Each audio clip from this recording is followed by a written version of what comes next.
বিসমিল্লাহির রহমানির রহিম। প্রিয় দর্শক, আসসালামু আলাইকুম। আশা করছি আপনারা সকলেই ভালো আছেন। কাছে বা দূরে, দেশ বা দেশের বাইরে থেকে যারা আমার এই ভিডিওটি দেখছেন, আপনাদের সকলকে অসংখ্য ধন্যবাদ জানাচ্ছি। আজকে তৈরি করে দেখাবো মাত্র 1 কাপ গুঁড়ো দুধ দিয়ে 4 কালারের বেবি সুইট মিষ্টি। এই মিষ্টি দেখতে যেমন সুন্দর, খেতেও কিন্তু অনেক মজা হয়। আর 1 কাপ গুঁড়ো দুধ দিয়ে কিভাবে আমি 4 কালারের মিষ্টি তৈরি করলাম সেটা আজকে আপনাদের সঙ্গে শেয়ার করব। তো ভিডিওটি না টেনে পুরোটাই দেখবেন, আশা করছি আপনাদের কাছে অনেক অনেক ভালো লাগবে। তো ভিডিওটি দেখার আগে একটা লাইক দিয়ে ভিডিও কন্টিনিউ করবেন, অনুরোধ রইল। তো এই মিষ্টি তৈরি করার জন্য আমি একটা মিক্সিং বলে 4 কাপের মেপে 1 কাপ গুঁড়ো দুধ দিয়ে দিলাম। আর দিচ্ছি 4 চামচের 1 চামচ ময়দা, হাফ চামচ থেকেও একটু কম চিনি দিয়েছি, আর কোয়ার্টার চা চামচ থেকেও একটু কম দিয়েছি বেকিং পাউডার। বেকিং পাউডারটা কিন্তু বুঝে শুনে দিতে হবে। যদি বেকিং পাউডারটা পরিমাণ একটু বেশি হয়ে যায় তাহলে কিন্তু মিষ্টিগুলো ভাজতে পারবেন না, ফেটে যাবে, ভেঙে যাবে, গুলিয়ে যাবে। এই জন্য বেকিং পাউডারটা খুব সাবধানের সহিত বুঝে শুনে দিতে হবে, একদম কম কম করে দিতে হবে।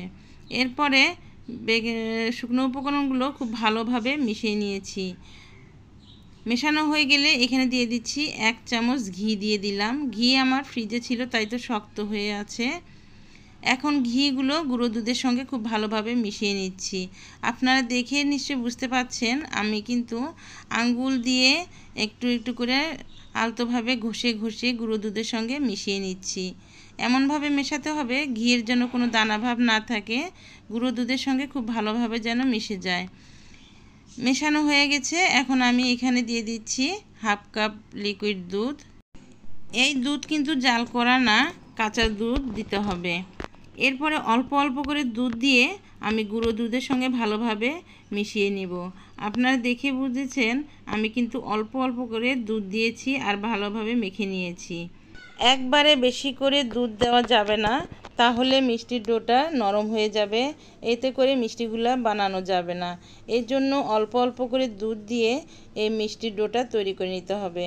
তবে হ্যাঁ, এই মিষ্টির ডো কিন্তু একটু নরম করেই করে নিতে হবে, হাতে যেন লেগে যায়। দেখুন আমার হাতে কিন্তু অনেকটা লেগে আছে। ঠিক এই রকম করে আমি এই মিষ্টির ডোটা 10 মিনিটের জন্য রেস্টে রেখে দিব। 10 মিনিট পর দেখুন এটা খুব ভালোভাবে সেট হয়েছে। আমার হাতে কিন্তু এখন আমি তেল ঘি কিছু লাগাইনি, তারপরেও হাতে লেগে থাকছে না। এখন আমি হাতে একটু ঘি মাখিয়ে নিয়ে এই ডোটি আরও একটু মথে নিব। মোথানো হয়ে গেলে আমি ছোট ছোট টুকরো করে লেচি কেটে নেব। বেবি সুইট মিষ্টি তো এমনি ছোট হয়, তো এই জন্য আমি ছোট ছোট করে কেটে নিচ্ছি। আপনারা যদি বড় করে মিষ্টি তৈরি করে নিতে চান তাহলে বড় করেও করে নিতে পারেন, কোনো সমস্যা নেই। এই মিষ্টি কিন্তু বড় করে বানালেও অনেক সুন্দর হয়। তো এরকম ছোট ছোট করে কেটে নিয়েছি আমি। আমার প্রায় 50টা মিষ্টি হয়েছে 1 কাপ গুঁড়ো দুধ থেকে। তো এইরকম ছোট করে আমি বানিয়ে নিয়েছি। এগুলো এখন দেখাচ্ছে ছোট, যখন আমি এগুলো ভেজে শিরাতে দিব তখন এগুলো কিন্তু ডাবল হয়ে যাবে ফুলে। তো এই তো আমি সবগুলো মিষ্টি এভাবে তৈরি করে নেব। তো আলহামদুলিল্লাহ আমি মিষ্টিগুলো সব তৈরি করে নিয়েছি।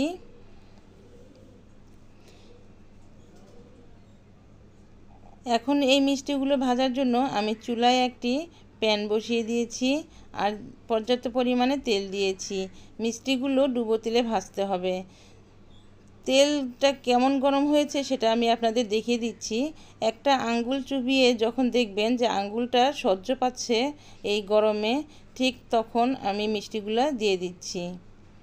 মিষ্টিগুলো বেশি গরম তেলে দেওয়া যাবে না, তাহলে মিষ্টিগুলো ভাজা হবে না, উপর থেকে পুড়ে যাবে আর ভিতরে কিচ্ছু হবে না।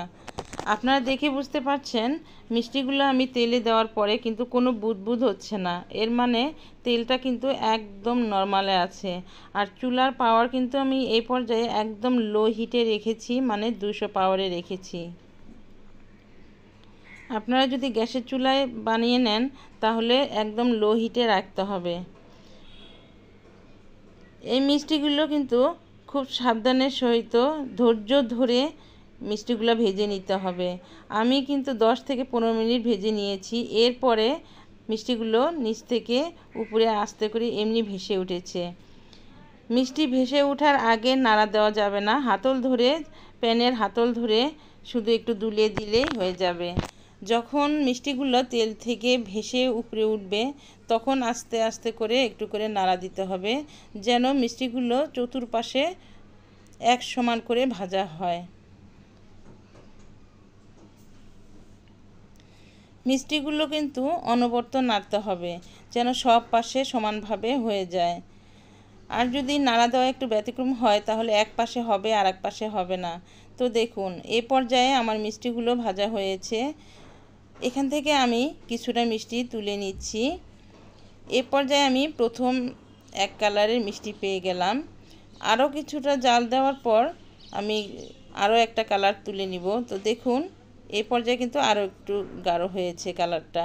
এখান থেকে আমি কয়েকটি মিষ্টি আবারও তুলে নিচ্ছি। চুলার হিটটা কিন্তু প্রথম থেকে শেষ পর্যন্ত একই হিটে রাখতে হবে, চুলার হিট বাড়ানো যাবে না, তাহলে কিন্তু মিষ্টিগুলো আপনার কিছুতেই ভালো হবে না। আরও কিছুক্ষণ জাল দেওয়ার পর যখন মিষ্টিটা আরও একটু কালার আসবে ঠিক তখন আমি আরও কয়েকটি মিষ্টি তুলে নিচ্ছি। তো এই তো আমি 3 কালারের মিষ্টি পেয়ে গেলাম। লাস্টের যে মিষ্টিগুলো আছে এই মিষ্টিগুলো যদি আমি চুলার পাওয়ার এই একইভাবে রেখে যদি কালারে নিয়ে আসি তাহলে মিষ্টিগুলো শক্ত হয়ে যাবে, শিরা ঢুকবে না। এই জন্য আপনি 3 নাম্বার যে মিষ্টি কালারটা তুলে নিয়ে চুলার হিটটা হাই মিডিয়ামের মাঝামাঝিতে রেখে মিষ্টিগুলো ভেজে নেবেন। যখন মিষ্টিগুলোর একটু কালার আসবে সঙ্গে সঙ্গে তুলে নিতে হবে। এতে করে যখন আপনি মিষ্টিগুলো শিরাতে দিবেন মিষ্টিগুলো খুব সুন্দরভাবে শিরা শুক করে নেবে আর মিষ্টিগুলো শক্ত হবে না। তো দেখুন আমি 4 কালারের মিষ্টি খুব সুন্দরভাবে ভেজে নিলাম। মিষ্টিগুলো যেন গরম থাকে এই জন্য ঢেকে এক সাইডে রেখে দিচ্ছি। এবার চুলায় অন্য আরেকটি প্যান বসিয়ে দিলাম। শিরা তৈরি করার জন্য 1 কাপ চিনি দিয়ে দিলাম। 1 কাপ চিনির জন্য 1.5 কাপ পরিমাণে পানি দিয়ে দিলাম। এবার চুলা হাই হিটে রেখে চিনিটা নাড়াচাড়া করে জাল দিয়ে নিব। চিনিটা গলে যখন শিরাটা বলক চলে আসবে তখন সেই মিষ্টিগুলো দিয়ে দিব। আর দেখুন মিষ্টিগুলো কিন্তু এই পর্যায়ে গরম আছে। মিষ্টিগুলো কিন্তু অবশ্যই গরম থাকতে হবে। এই গরম শিরার মধ্যে কুসুম গরম মিষ্টি দিতে হবে। সবসময় মাথায় এই জিনিসটা খেয়াল রাখবেন, এটা কিন্তু মিষ্টি তৈরি করার একটা বড় টিপস। এবার একটু নাড়াচাড়া করে 10 থেকে 12 মিনিটের জন্য ঢেকে রান্না করে নিব। আর দেখুন 10 মিনিটে আমি রান্না করে নিয়েছি। এই পর্যায়ে মিষ্টিগুলো শিরা খেয়ে কতটা ফুলে উঠেছে, মাশাআল্লাহ মিষ্টিগুলো কিন্তু আমার পারফেক্ট হয়েছে।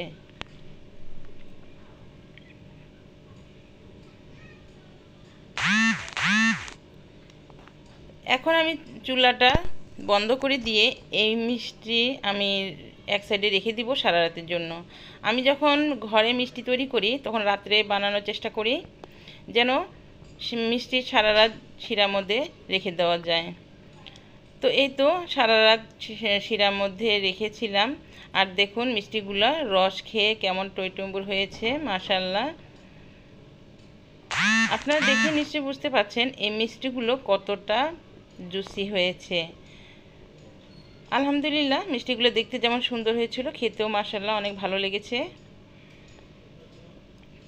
আর দেখুন আমি আপনাদের একটা মিষ্টি ভেঙে দেখিয়ে দিচ্ছি যে এটা কতটা রস খেয়েছে আর ভিতরটা কতটা জুসি হয়েছে।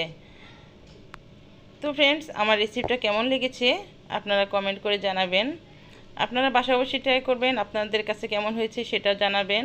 লাইক দিয়ে দিবেন আর বেশি বেশি করে শেয়ার করবেন ফ্রেন্ডস এবং ফ্যামিলি মেম্বারের সঙ্গে। আপনি যদি আমার চ্যানেলে নতুন হয়ে থাকেন তো প্লিজ একটা সাবস্ক্রাইব করে পাশে থাকবেন।